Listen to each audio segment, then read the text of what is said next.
Millionaire Pat Toomey, he's fighting for jobs in China. In political ads across the nation, Democrats and Republicans alike are bashing their opponents for allegedly helping China, criticizing them for supporting free trade with that country and pushing tax cuts for companies doing business there. Job killer Pat Toomey. Maybe he ought to run for Senate in China.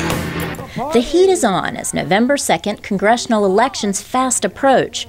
Polls show that voters' most pressing concerns this year are not wars abroad, but a poor economy and lack of jobs at home. Evan Tracy tracks political advertising for the nonpartisan Campaign Media Analysis Group.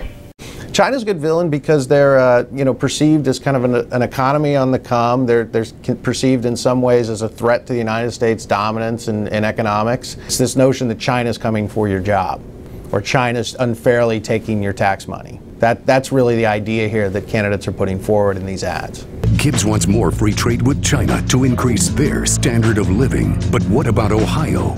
Ohio Democrat Zach Space says that his opponent's general support of free trade is sending jobs to China. 91,000 jobs, as they say in China. Xie xie, Mr. Gibbs.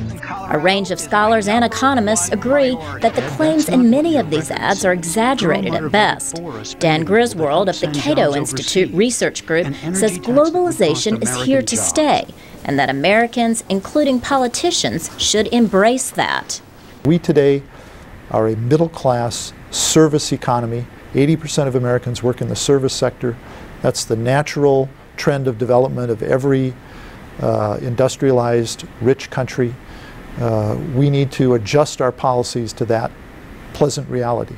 It's on our jeans, even children's toys, made in China. Griswold and others say that means being honest with American voters and workers.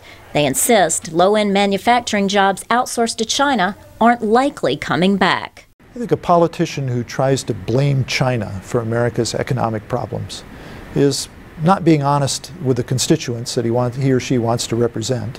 But the facts, says Tracy and other analysts, are in the very fine print. In politics, context is the job of the other campaign. In other words, your campaign's goal is to tell your version of the facts. So did jobs get shipped to China because of tax breaks? Yes. Do stimulus dollars end up in Chinese companies' hands? Absolutely. In short, it's up to the American voter to find out what's true and what's truly exaggerated. And in the coming weeks, voters have their work cut out for them. There are hundreds of ads now airing portraying China as the bad guy. Laurel, Bowman, VOA News, Washington.